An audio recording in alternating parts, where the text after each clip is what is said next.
Bonjour, bonjour, bonsoir et bienvenue à notre cours d'éthique. Notre cours d'éthique. Aujourd'hui, nous allons parler d'un élément important, chers amis. Nous allons parler de l'autorité et là, nous allons parler de la liberté de l'autorité.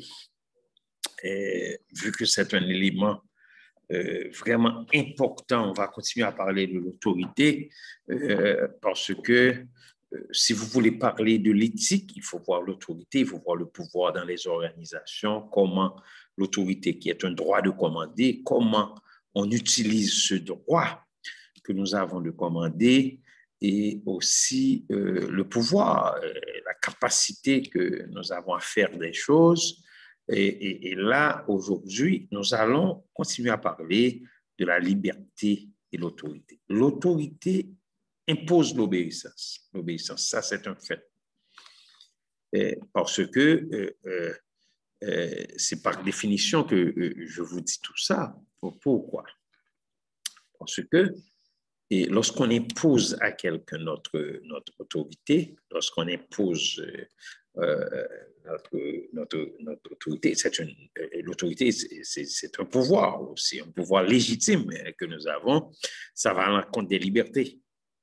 Ça va à l'encontre des libertés et surtout de ceux qui subissent cette autorité-là parce que l'autorité impose des lois, des règlements, des tabous. Voici comment vous devez vivre.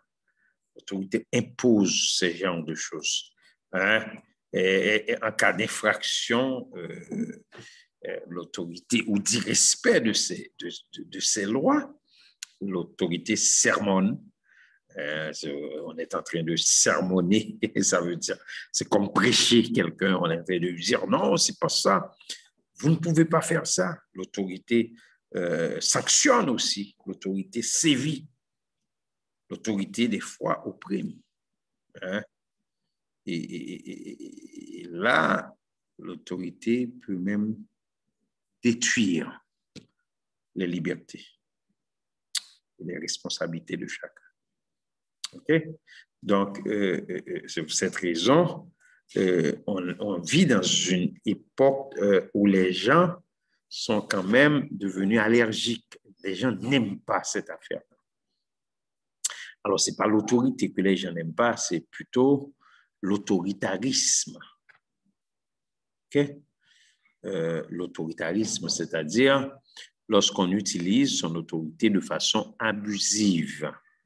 OK? Et l'autoritarisme qui est une caricature de l'autorité. Lorsqu'on l'utilise de façon abusive, les gens n'aiment pas ça. OK? Lorsque quelqu'un veut imposer son point de vue à tout prix. OK? Et là, les gens n'aiment pas ça. Les gens n'aiment pas l'autoritarisme, imposer à tout prix son autorité. C'est pas seulement, ça peut se faire dans les familles, ça peut se faire dans les organisations, en ce qui nous concerne, ça peut se faire dans l'État aussi, mais dans les organisations, les gens n'aiment pas l'autoritarisme, lorsqu'on utilise son autorité de façon abusive. Mais en pratique, beaucoup de personnes souhaitent, au fond, le maintien de l'autorité, pour plusieurs raisons. D'abord, l'autorité est liée aux responsabilités de la personne qui a cette autorité-là, doit l'assumer. Ça veut dire, si j'ai cette autorité, j'ai ce droit légitime, ce pouvoir légitime, je dois m'assumer. Par exemple, un policier, il doit s'assumer, il doit me protéger. Dans l'organisation, vous êtes directeur, vous devez me protéger. Et ensuite, l'autorité garantit certaines libertés. La protection du pays, protection contre les escrocs, contre les assassinats. Donc, d'abord, l'autorité est liée aux responsabilités, c'est-à-dire il y a quelqu'un qui doit assumer au nom des autres. Il n'y a pas de problème. L'autorité garantit les libertés, la protection. OK? Et puis, quand je vois, par exemple, quelqu'un qui est en train de m'opprimer, je travaille dans une entreprise et puis l'autre est en train de m'opprimer, je peux toujours aller voir le directeur. Donc, l'autorité rassure les faibles, les petits, les sans-garde, de façon générale. Hein? Donc, là, en pratique, beaucoup de personnes souhaitent au fond voir le maintien, veut maintenir l'autorité. Peut-être que, d'abord, l'autorité est liée aux responsabilités. Il est bon que quelqu'un les assume. L'autorité garantit certaines libertés. L'autorité rassure les faibles. OK? D'accord? Mais le souhait véritable d'une grande partie des individus, c'est qu'on puisse apporter une réponse à ces trois objections. Ceux qui détiennent l'autorité ne prennent pas toujours leurs responsabilités. Par exemple, vous avez un patron qui ne prend pas ses responsabilités, mais il a l'autorité. Il a ce pouvoir légitime, mais il ne prend pas ses responsabilités. Là, ça, c'est pas bon. Hein? Là, nous allons regarder un peu le côté, et ça, c'est le côté éthique dans tout ça. Si tu as tes responsabilités, tu as la responsabilité de faire, tu dois t'assumer. Ensuite, la garantie des libertés ne doit pas être à sens unique. Hein? Ne doit pas être à sens unique. Par exemple, la protection. Hein? La protection des riches, des puissants. On ne peut pas seulement protéger ceux qu'on aime seulement dans l'organisation, les gens que nous aimons. Nous devons être justes, comme on a vu dans la justice. Nous devons protéger les autres aussi. Et de façon générale, il ne doit pas y avoir de poids de mesure pour la justice, pour la police, pour le fisc. Ensuite, le niveau de vie déjà atteint par une grande partie de la population ne doit pas être remis en question. OK? Donc, ce sont ces trois éléments importants que les gens veulent garder.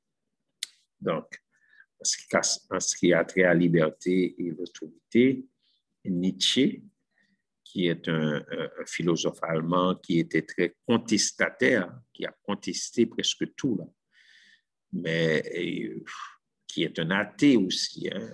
C'est un philosophe athée. D'ailleurs, je vous dis, avant de mourir, il est allé embrasser un âne parce qu'il était devenu fou. C'est quelqu'un ce Nietzsche qui était athée, qui ne croyait pas en Dieu, qui disait des choses malveillantes au sujet du divin. Mais Nietzsche ne contestait pas l'autorité. On nous dit, bon, là,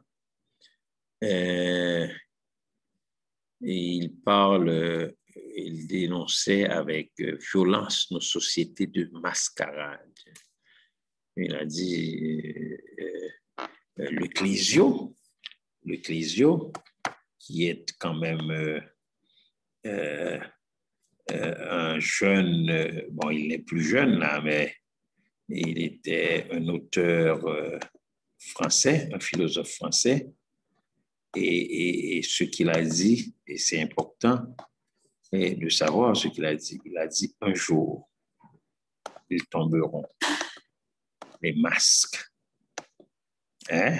Un jour, ils tomberont, ces masques, et alors nous serions, au lieu de dire comme ça, laisse-moi reprendre, nous serons, mais c'est le futur, un jour, ils tomberont, les masques, tous les masques, et alors nous serons libres. C'est l'ecclésio qui souhaite voir disparaître cette société de mascarade. Ça veut dire les gens qui ont l'autorité, qui n'assument pas leurs responsabilités, les gens qui ont l'autorité, qui abusent de leur autorité. D'accord? Ensuite, la confiance et l'autorité. OK? Confiance. Sur quelqu'un, si vous voulez bien utiliser votre pouvoir, les gens doivent avoir confiance en vous. Parce que la confiance, c'est une valeur démocratique. Hein? Ça donne corps à la responsabilité civile et ça justifie l'autorité lorsqu'on a confiance dans les gens. La confiance donne corps à la responsabilité individuelle. OK? Là, et lorsqu'on fait confiance, on peut suivre quelqu'un. On a du respect pour notre patron parce qu'on lui fait confiance. On est là. La confiance donne corps à la responsabilité psychologique. Si on est, l'individu peut se reconnaître, hein, parce qu'on a confiance dans cette personne-là. OK? Je peux, lorsqu'on respecte ces 3 niveaux de responsabilité,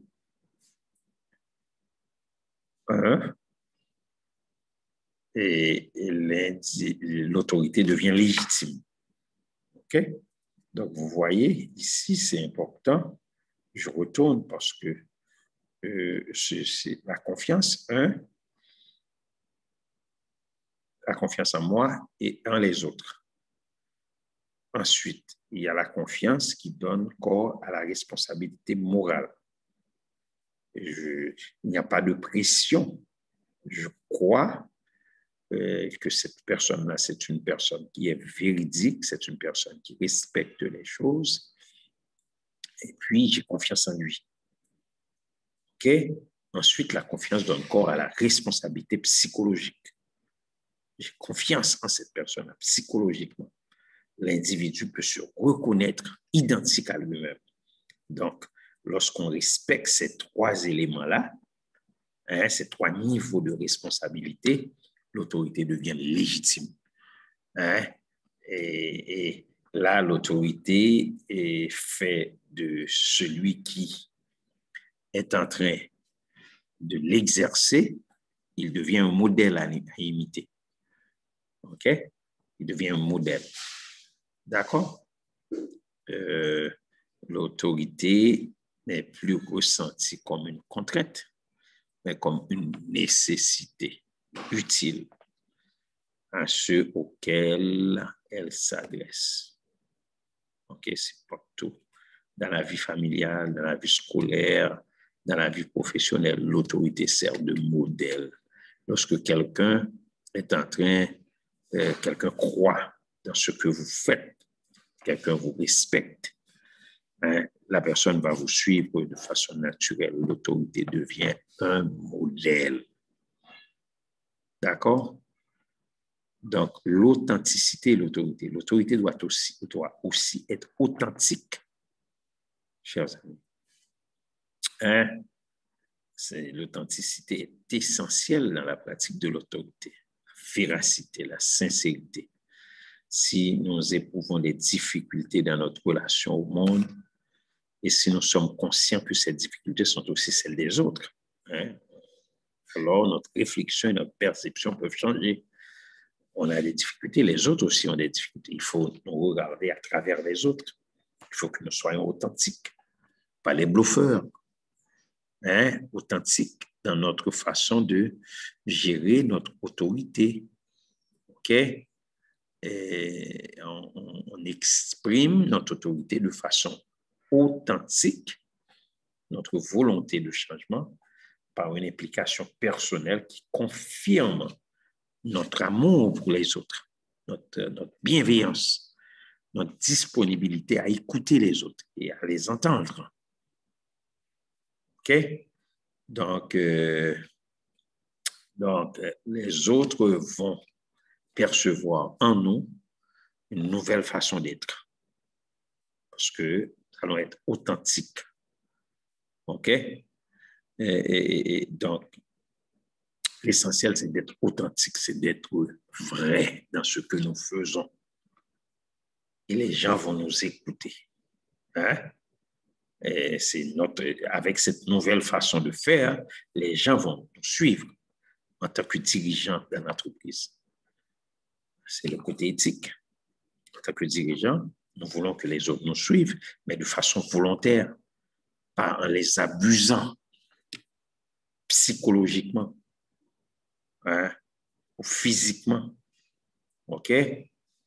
Donc, ce sont des difficultés des fois qui sont d'ordre social, mais comme je vous dis, que l'authenticité et l'autorité, ça marche de pair. Hein, le rétablissement de la confiance par une clarification où les subalternes s'efforcent de rendre clair ce qui est ambigu. OK?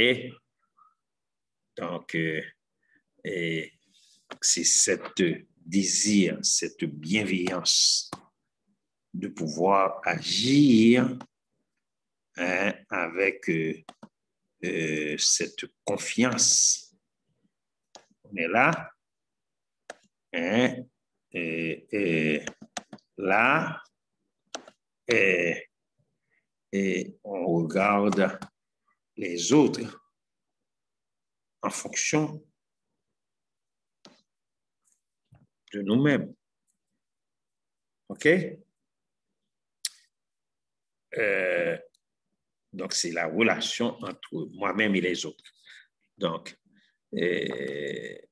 on veut ouvrir cette nouvelle voie à cette existence professionnelle. Ça veut dire on est authentique avec nos employés, avec nos collègues de travail. Les gens vont nous respecter, pas parce que nous sommes des professionnels ou nous avons des titres, mais ils vont nous respecter parce que nous sommes des hommes et des femmes. Ce n'est pas parce que je suis directeur, mais parce que je suis un homme et une femme, un être humain. D'accord? Ensuite, la solidarité et l'autorité. Nous avons vu la liberté et l'autorité. Il y a la confiance et l'autorité. Il y a l'authenticité et l'autorité. Mais il y a aussi la solidarité. Les gens deviennent solidaires avec vous. Hein?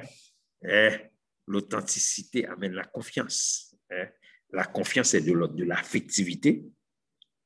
Hein? Et là, si on va plus loin, la solidarité, et les gens vont être solidaires avec vous parce qu'ils croient en vous. Ce n'est pas une croyance comme on croit en Dieu, là, mais ils croient que vous êtes une personne réelle, authentique. Les gens vont vous faire confiance. OK? D'accord? Donc, c'est important. La solidarité, les gens vont devenir solidaires avec vous. D'accord? Et là, c'est des précisions qu'on donne que je vous demande de lire dans vos notes. Hein? D'accord? Et une autorité légitime, ça c'est important, est à la fois un acte d'amour et de raison. Hein? Et des fois, les gens veulent être raisonnables, veulent utiliser leur tête, veulent utiliser leur raison, leur logique seulement. Ils ne veulent pas utiliser le cœur. Il n'est pas rare que le cœur précède la raison. C'est important. Un acte d'amour, l'autorité légitime, c'est-à-dire le pouvoir qu'on utilise, est à la fois un acte d'amour et un acte de raison. C'est important, chers amis. Un acte d'amour et un acte de raison. OK? Par exemple, vous avez un employé qui a des problèmes avec ses enfants, là, Et peut-être l'employé n'est pas en mesure psychologiquement de travailler. Peut-être il va devoir lui donner une journée. Est-ce que vous comprenez? Donc, il faut regarder tout ça. Il ne suffit pas d'être logique, d'être raisonnable. Il faut être des fois sentimental. Et c'est même quelque chose qui est connu en gestion. Même les gens qui sont foncièrement, hein, il y a des gens qui pensent qu'ils doivent être raisonnables à tout ce qu'ils font. Il y a des gens qui sont comme ça. Moi, je dois être raisonnable dans tout ce que je fais. Attention, là. Il n'est pas rare que les gens qui pensent être raisonnables, des fois, ils prennent des décisions aussi avec le cœur. Il y a une sorte de dichotomie entre le cœur et l'esprit, entre le cœur et la raison. D'accord? Donc, il n'est pas rare de voir l'adhésion du cœur précéder celle de la raison. D'accord? Hein? Ce qui fonde l'autorité légitime concerne autant la sensibilité des autres, la sensibilité envers les autres, que ses capacités de compréhension. OK? Donc, c'est pour cette raison que le cœur précède souvent la raison. OK? Respect de la personne. Le respect de la personne est de l'ordre de l'amour, mais la responsabilité est de l'ordre à la fois de la raison et du sentiment. Le respect de la personne et responsabilité sont étroitement liés par l'acte de solidarité. Le respect, je respecte cette personne, même si je suis son supérieur hiérarchique. Mais en tant qu'être humain, on est pareil là. On est pareil. Je suis le professeur, mais j'occupe un poste qui est différent des étudiants, mais en termes d'être humain, on est pareil. L'être humain, c'est l'être humain. Je dois vous respecter, vous devez me respecter. Le respect de la personne est de l'ordre de l'amour, des sentiments. Et la responsabilité que j'ai envers vous, bien sûr, c'est à la fois la logique, la raison, mais aussi du sentiment. D'accord? Donc, je vous demande vous allez lire ça, mais je vous ai vraiment tout expliqué. OK? L'autorité demeure la force qui unit les énergies individuelles.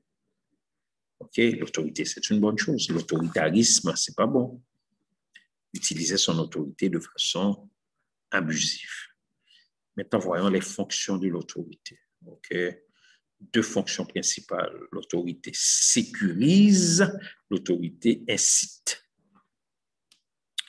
Fonction sécurisante et fonction sécurisante et fonction qui incite les gens à faire les choses. La quantité, on parle du climat psychologique, sécurise et incite.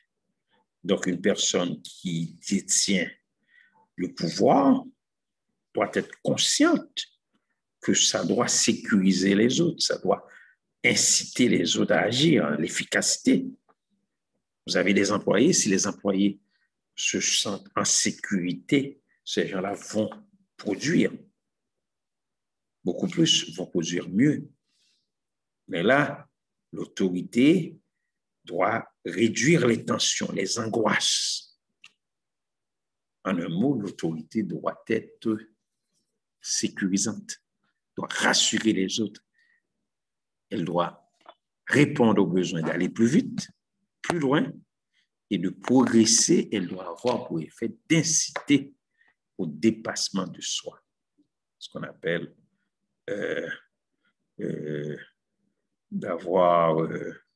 d'utiliser cet élément qui incite, cette fonction incitatrice. OK? À une demande de réconfort ou d'amitié doit correspondre une attitude chaleureuse. OK? Parce que je suis patron doit toujours être fâché avec les autres.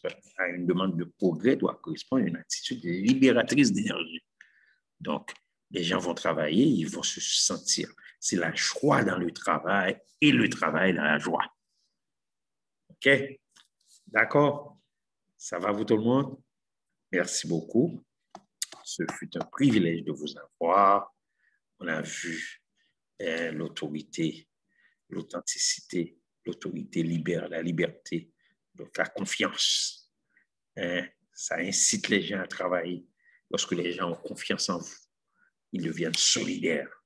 D'accord? Merci beaucoup. Au revoir et à bientôt.